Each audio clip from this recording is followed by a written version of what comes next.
Em 2111, vamos descobrir os últimos progressos na ciência e tecnologia. Vamos lá. Veremos como será a vida no próximo século. Realmente incrível. Será que a ciência poderá criar uma raça nova de super-humanos? Sairemos de férias no espaço? Nossa! Os robôs irão nos ajudar com as tarefas cotidianas? Ou será que algum dia terão controle da Terra? Meu nome é Idze Dukevich e convido você para ver comigo a 2111.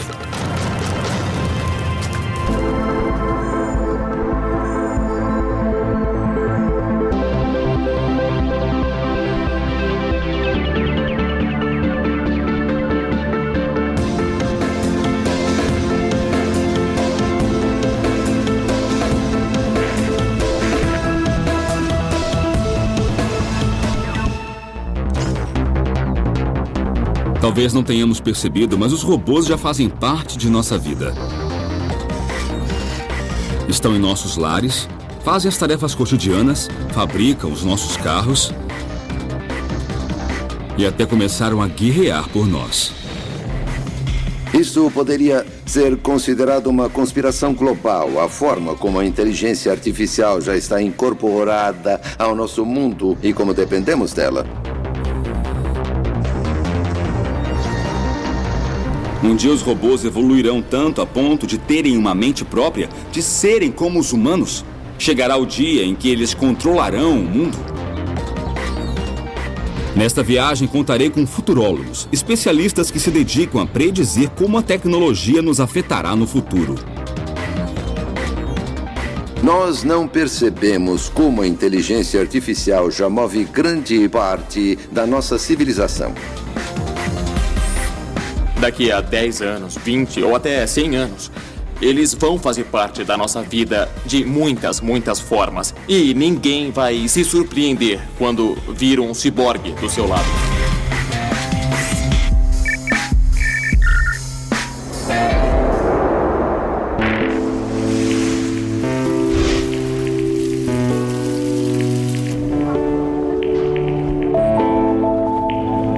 Meu primeiro destino é a cidade do México, para ver uma competição na qual os humanos ainda são os melhores, o futebol.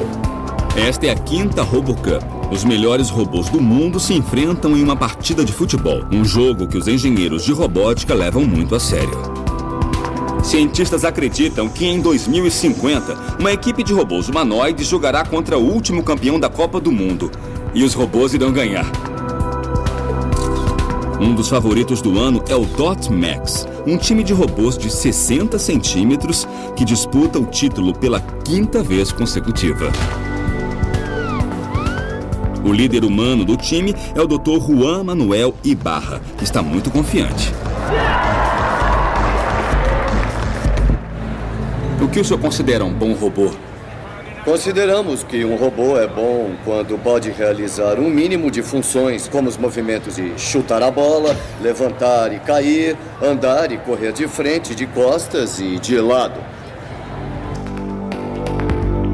Para executar tais movimentos, básicos no futebol, os robôs jogadores contam com uma tecnologia impressionante.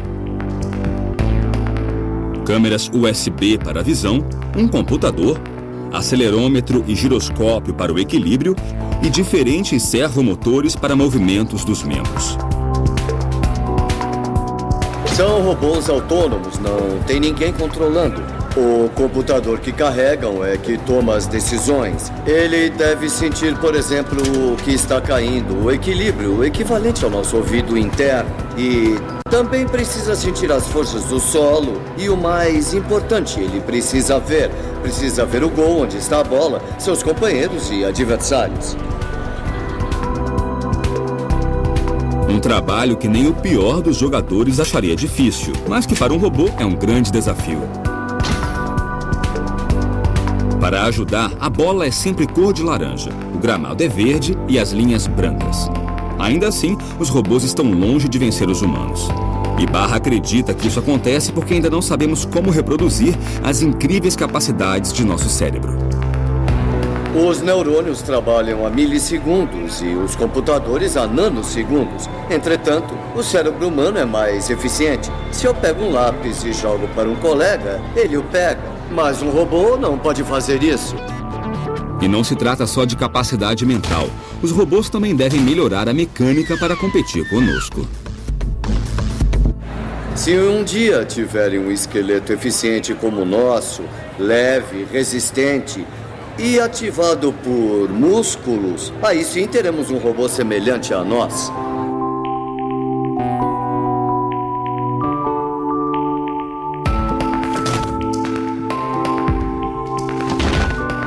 Embora os robôs sejam muito bons para cálculos, algoritmos, ajudar em fábricas, a verdade é que são péssimos em coisas que parecem simples para nós, como caminhar. O problema, a questão de locomoção é um problema extremamente complicado, não é um problema trivial. Então existem robôs que conseguem andar, né, mas nenhum deles consegue reproduzir a fluidez e o tipo de controle que nós conseguimos atingir, né?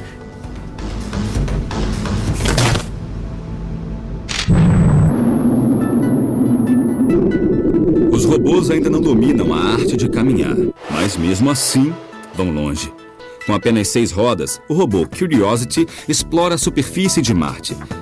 Mas para dominar a superfície mais complexa e irregular da Terra, as rodas são inúteis.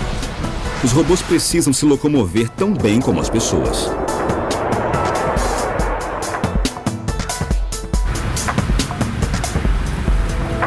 A minha viagem para investigar se algum dia os robôs irão andar ao nosso lado continua nos Estados Unidos.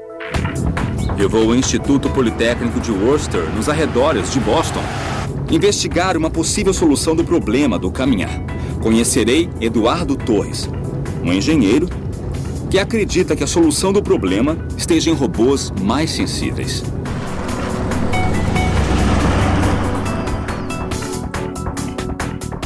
O entusiasmo de Torres por robôs o fez deixar sua terra natal em Cuenca, no Equador, para seguir sua paixão em Boston. Por que é tão difícil para os robôs fazer uma coisa tão simples para nós como andar? Ao contrário dos robôs de hoje, nós possuímos muitos sensores no pé. Então temos grande sensibilidade e podemos detectar tudo que existe no terreno. Para o Dr. Torres, o segredo de como caminhar não está em um cérebro mais poderoso, nem em uma visão mais precisa, e sim na sensibilidade. Para provar sua teoria, ele propõe um teste simples. Agora quero que perceba que está usando a informação que vem dos sensores do seu pé. Então você sabe onde está a beira do degrau, quando pode dar o passo seguinte, e ainda tem consciência de onde está o peso do seu corpo. É essa mesma informação que usamos quando estamos andando normalmente, só que é inconsciente para nós. Nossos pés possuem mais de 7.000 terminais nervosos. A informação visual é incompleta e pode enganar-nos fazendo acreditar que uma fina camada de gelo é um caminho firme. Sentir cada passo é mais importante que ver. Considero a pele muito importante, baseado na teoria de inteligência artificial chamada inteligência corporificada, que defende que nós somos inteligentes porque nós temos um corpo e é ele que nos permite sentir e interagir com o resto do mundo. Baseado nessa teoria, o Dr. Torres focou em tornar o corpo de seu robô mais inteligente. Eduardo, mas quem é esse robô? Esse é o caminhante. E por que vejo só a metade dele? Porque estamos interessados na parte que caminha. Então decidimos não dar tanta ênfase à parte de cima. Nós consideramos que sempre haverá um peso acima. E isso já é suficiente. Me conta um pouco o que faz o caminhante ser tão especial. Ele tem o dedo polegar, que é importante para caminhar, como pode ver. Mas talvez a maior diferença com os outros robôs atuais seja esses sensores aqui, os sensores de tato, a pele. Com a sensibilidade desenvolvida, ele pode detectar em qual lugar da superfície está sendo aplicada a maior parte do peso. Assim, se o robô inclina para um lado para dar o passo seguinte, os sensores indicam onde está a pressão e qual o próximo movimento. Espera aí, então isso é o que basicamente torna o caminhante um robô diferente de qualquer outro que existe no mundo? Exato. É a borracha de silicone com a qual criamos a estrutura para ter o efeito das impressões digitais. Assim, podemos medir as forças normais e laterais, as normais daqui e as laterais que vêm assim. O caminhante possui 182 sensores, uma pele mais parecida com a humana e um computador capaz de processar a informação, respondendo com ordens rápidas e precisas para evitar qualquer queda. É um passo importante para a robótica.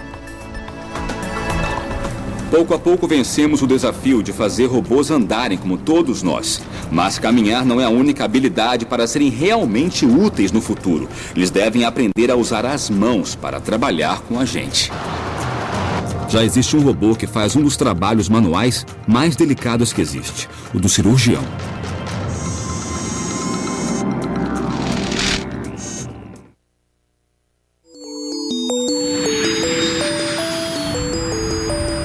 Minha viagem em busca do robô mais parecido com os humanos me leva a Buenos Aires, na Argentina, onde existe um robô que supera a habilidade da mão humana.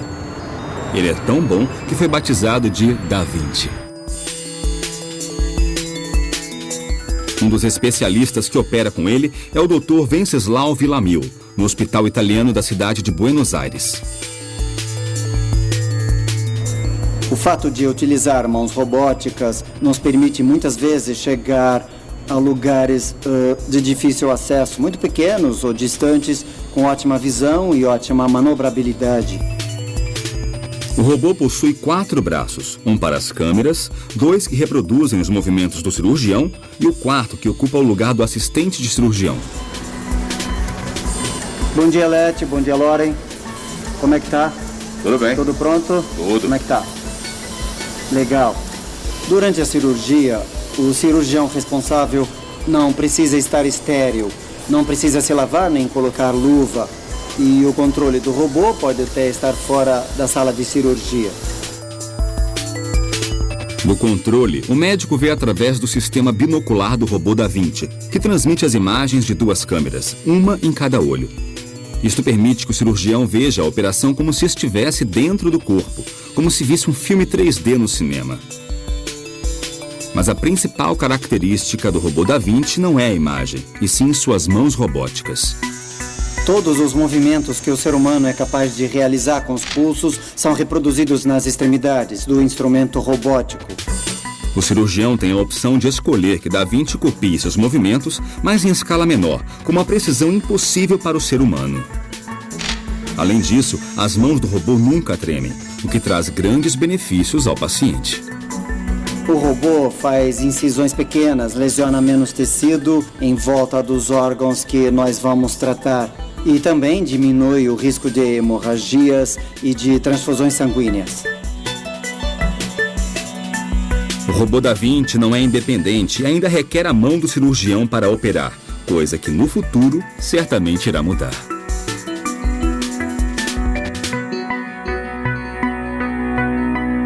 Com o tempo, programaremos os próprios robôs para que sejam independentes. Vai acontecer e será dentro dos próximos 10 ou 15 anos. Será muito rápido. Os humanos que tiverem que se submeter ao bisturi vão escolher procedimentos mais avançados executados por robôs cirurgiões em vez de humanos. Estou numa missão para descobrir invenções que ajudem nossa vida diária no futuro. Mas ainda não achei a tal máquina que resolva tudo o que eu não quero fazer. A próxima parada de minha viagem é Itaca, nos Estados Unidos, onde um robô está aprendendo a ser um bom dono de casa. Aqui na Universidade Cornell, Yu Yang e sua equipe trabalham em Kodiak, um robô doméstico que, diante de logaritmos de aprendizagem, vai descobrindo como se virar em nossa casa. Kodiak é o primeiro robô assistente pessoal. Nós queremos um robô capaz de realizar todas as tarefas domésticas em muitos lugares diferentes. Não especificamente num escritório ou num cômodo, por isso ele deve aprender a tomar decisões sozinho. Imagine que você voltou para casa com uma sacola de compras e ele tenta te ajudar a guardar a comida na geladeira. Primeiro ele vai observar a geladeira e identificar os espaços vazios dentro dela. E então vai poder colocar as coisas. Então ele vai me pedir o objeto que, nesse caso, é uma garrafa de cerveja. E vai olhar de novo para a geladeira em busca de um espaço e uma disposição para a garrafa. Nossa vida é repleta de regras implícitas. Desde pequenos aprendemos para que serve cada coisa e o que se pode ou não fazer. E conseguir com que Kodiak entenda essas regras é um trabalho duro para Yu Yang. Ele consegue assimilar a forma e a aparência do objeto. Por exemplo, ele consegue distinguir uma taça de martini de uma garrafa e uma caixa de leite baseado no volume e também na aparência, ou seja, na cor e textura. Nosso objetivo é fazer com que o robô tenha maior percepção do objeto. Por exemplo, como pode ser usado, porque o martini é tomado nessa taça e o que podemos beber aqui. São conceitos um pouco mais complexos de entender do que a forma ou a aparência. E esse é o nosso objetivo. Yu Yang acredita que em poucos anos robôs como Kodiak estarão em quase todas as casas, nos esperando ao fim do dia com um jantar delicioso, para que possamos aproveitar a comodidade de nossos lares. Hoje é possível ter pequenos robôs domésticos que limpam o chão enquanto você sai para trabalhar, para que quando você voltar tenha uma bela casa limpa. É claro que passar dessa etapa para ser um robô pessoal, capaz de cozinhar ou de realizar tarefas mais complexas, vai levar mais tempo, mas sem dúvida acho que irá acontecer no futuro.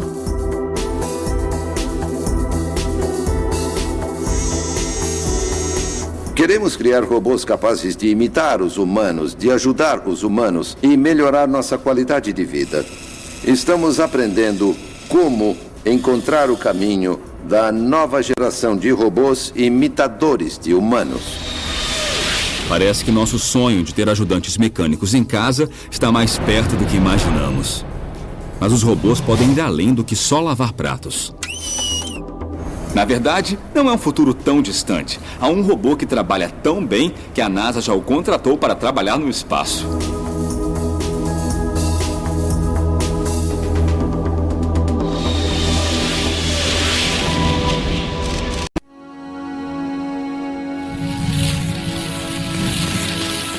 Minha investigação para saber até onde os robôs chegarão daqui a 100 anos agora decola para o espaço. A NASA desenvolveu o que chamam de robô mais ágil do mundo, o Robonauta. Esse robô humanoide desenvolvido para ajudar astronautas em tarefas de reparos e manutenção de naves não tem só a aparência de humano, mas foi projetado como tal. Com mãos e braços, esse robô é capaz de usar as mesmas ferramentas que a tripulação.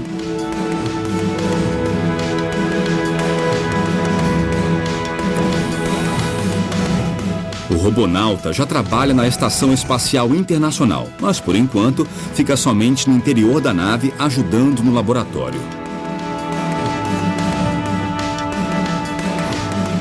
Mas a próxima versão, com recursos necessários para suportar as temperaturas extremas do espaço, poderá até mesmo reparar o exterior de naves espaciais.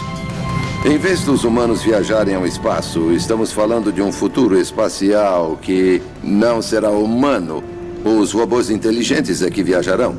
Acho mais provável que eles partam para essas missões.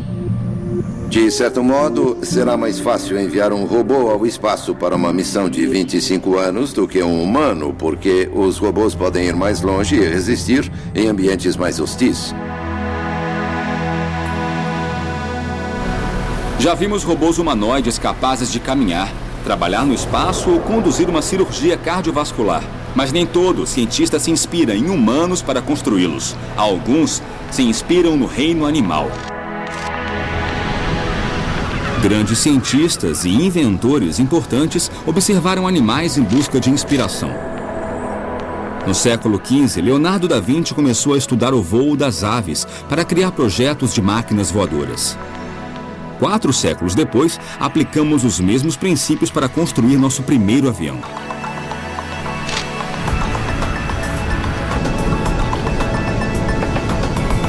Agora, essa busca inspirada na natureza nos leva para os arredores de Nova York. John Long é fundador do Laboratório de Pesquisa de Robótica do Vassar College. Ele é especialista em biomimética, o estudo de projetos tecnológicos baseados na natureza. Um dos maiores desafios da biomimética é entender o mundo dos animais e das plantas, que é muito complexo. O mais simples dos animais é mais complexo que qualquer coisa construída por um humano. Quando se trata de desenvolver robôs, muitos engenheiros buscam inspiração no ser humano, porque seus robôs são projetados para substituí-lo em tarefas cotidianas de animal terrestre.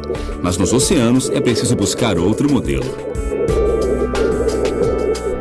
Não vou construir um robô do Michael Phelps, sabe, que nade e explore por mim. Para isso, eu vou querer um robô tubarão. Assim, a ideia de unir a biologia à robótica se torna mais poderosa. Estamos interessados num mundo que conhecemos pouco. Hoje nós sabemos mais da superfície da Lua do que sobre o fundo do oceano.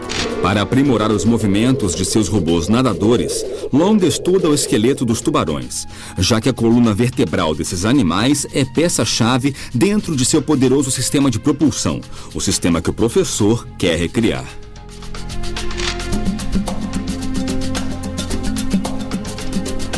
É aqui que a biomimética entra.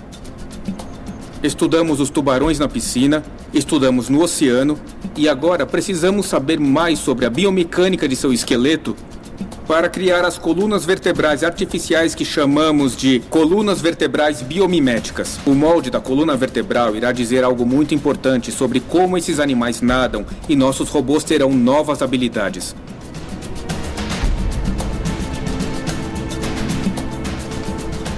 Removemos a coluna vertebral do tubarão e fizemos testes biomecânicos para estudar sua resistência, quanta energia armazena e qual seu nível de propulsão.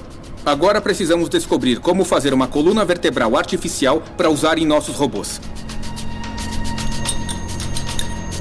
Para criar a réplica, ele usa uma gelatina firme que imita a consistência da cartilagem do tubarão.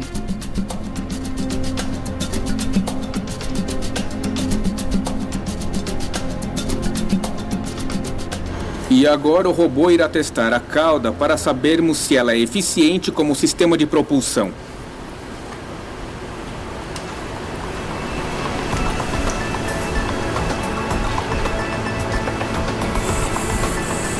O objetivo é testar se a coluna vertebral artificial oferece a propulsão esperada para ser aplicada em novos robôs que poderão se mover no oceano. A mobilidade não é a única dificuldade a ser superada no desenvolvimento de um robô aquático eficiente. Os sistemas de posicionamento e comunicação no fundo do mar também são desafios da navegação submarina. Há muitos laboratórios em todo o mundo que buscam no meio aquático sistemas de sensores inspirados na biologia para serem incorporados a seus robôs na navegação submarina. Exemplo disso é a Festo, que se inspira na natureza para a comunicação inteligente entre robôs. Os aquapinguins são resultado de muita pesquisa. Esses pinguins biônicos são capazes de se orientar sozinhos graças a um sistema sonar 3D que, como nos golfinhos, permite que se comuniquem com o ambiente e com outros pinguins robóticos.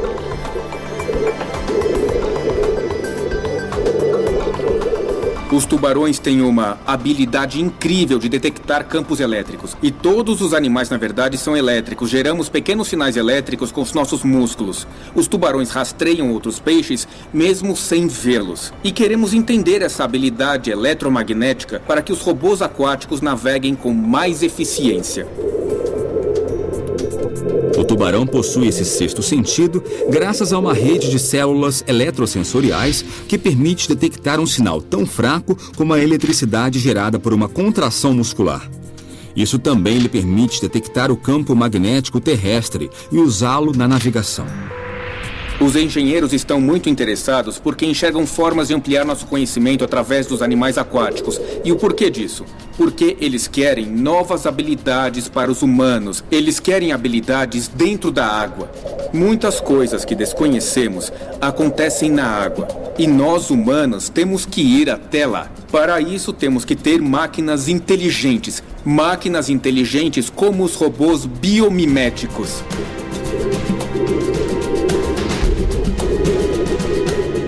Podemos tirar inspiração da natureza. Mas tem uma coisa que nos diferencia dos animais: nossa inteligência. Coisa que ninguém tinha conseguido reproduzir até agora.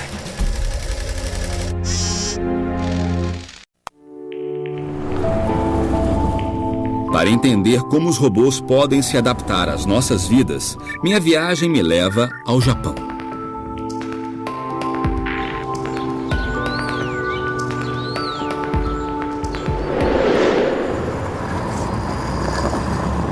Quando pensamos em robôs, imaginamos máquinas que repetem uma tarefa automaticamente uma e outra vez sem descanso, mas que nunca raciocinam sozinhas. Isso está para mudar.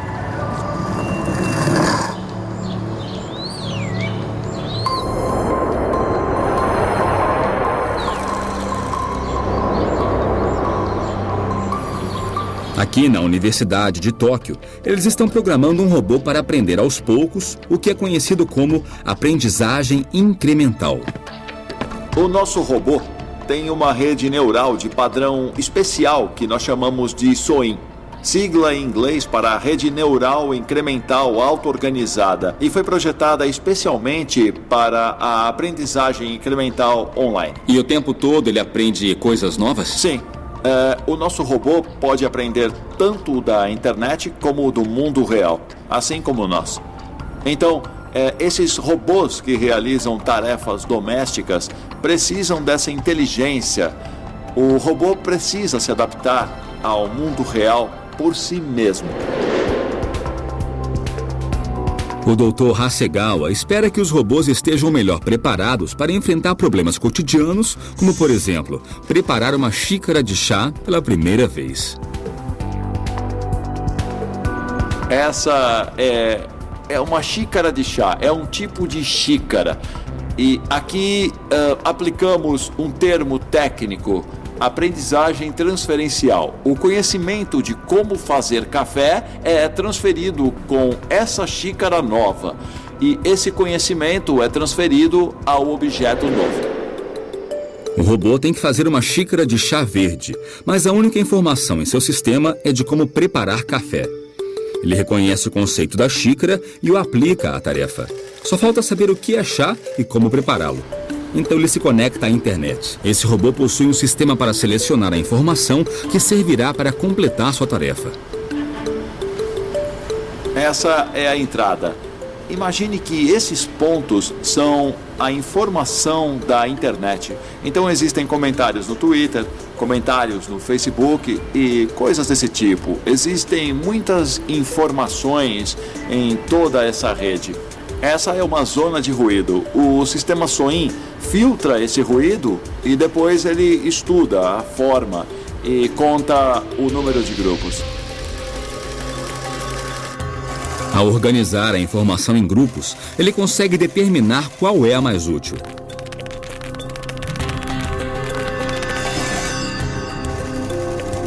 A capacidade do sistema SOIN pode melhorar a inteligência de muitas tecnologias. Então, qual é o futuro desse tipo de robô? O sistema SOIN pode ser implantado em robôs, também em carros, em lares e em muitos equipamentos. Então, no futuro, nós queremos fabricar um cérebro artificial próprio. Esses cérebros artificiais já estão entre nós.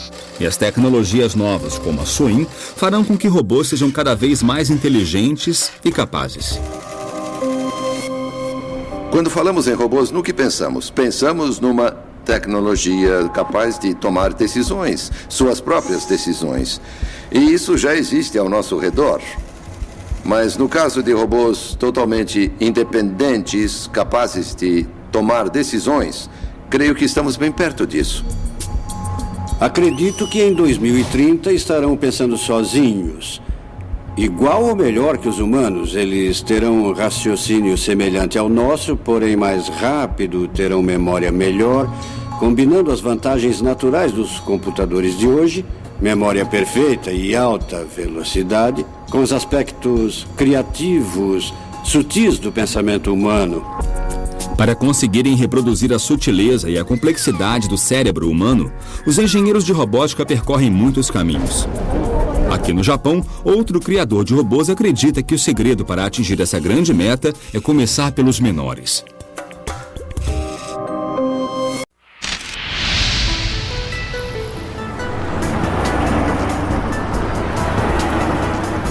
Minha jornada em busca das habilidades e do futuro dos robôs continua na cidade de Osaka, no Japão.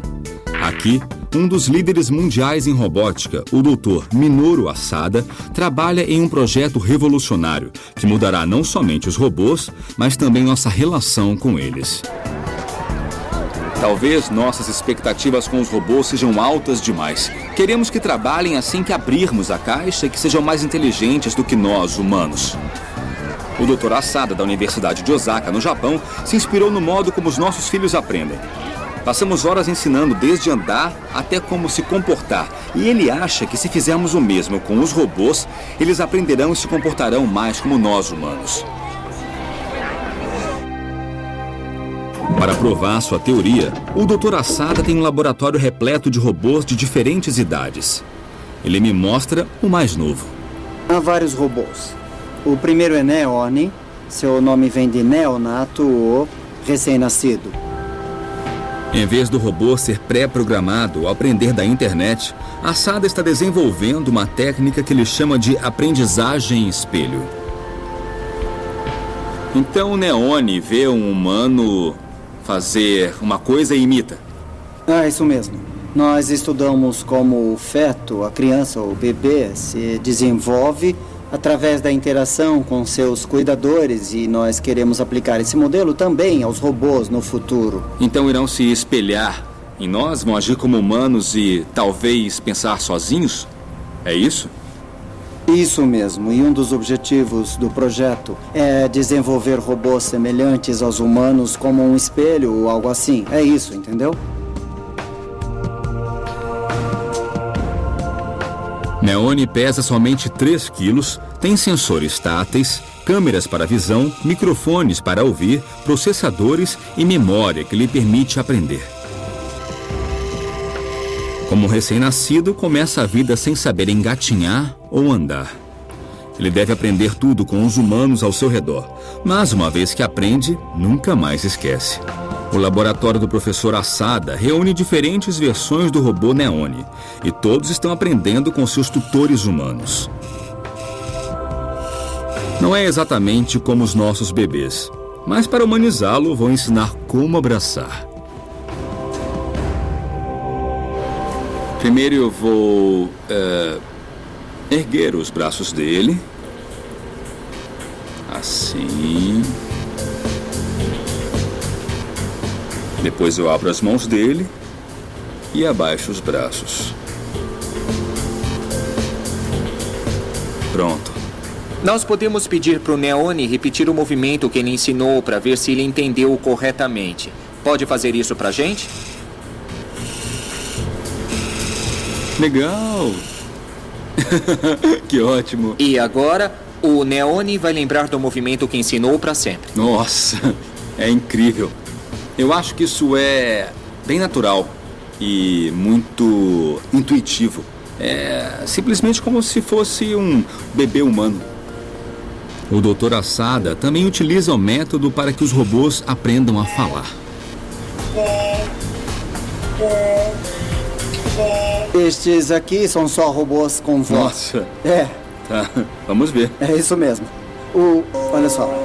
Sei. O cuidador se encarrega de ensinar e a criança, além de imitar o som, ainda organiza as vogais japonesas em categorias como A, I, U, E, U.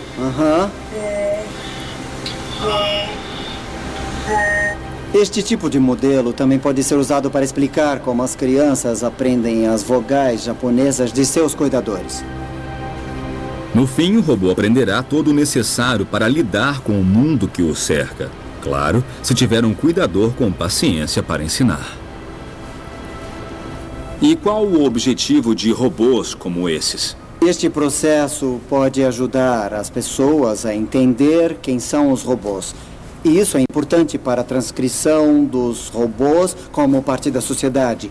Os humanos, a sociedade, devem se preparar para isso. Caso contrário, vai ser difícil os robôs serem aceitos pela sociedade. Então, programar robôs dessa forma irá nos ensinar um pouco mais sobre nós mesmos. Sim, eu acho que sim. Para o Dr. Asada, o futuro não envolve somente a evolução dos robôs, mas também a do ser humano. No Japão, nós acreditamos no animismo que tudo tem alma. Por exemplo, a caixa ou a mesa, absolutamente tudo. Por isso, para os japoneses é bem mais fácil aceitar os robôs como parte da sociedade. Professor, daqui a 100 anos, como imagina que os robôs serão? Nós teremos robôs. Eles serão bem humanos, mas não serão tratados como humanos, e sim como companheiros ou então parte da família. Esse é o meu desejo. A pergunta interessante é como vai ser quando houver robôs artificiais com emoções, com sensibilidade.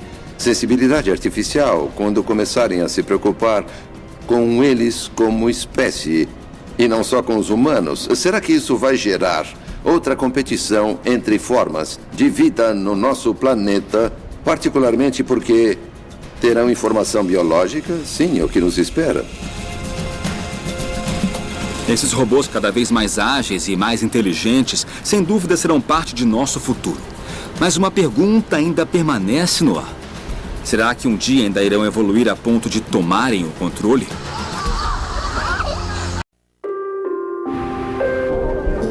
Minha busca para saber até que ponto os robôs farão parte de nossas vidas me leva, por fim, à Universidade Cornell, nos Estados Unidos.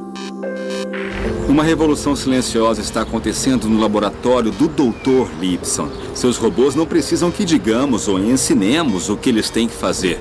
Eles descobrem por si mesmos.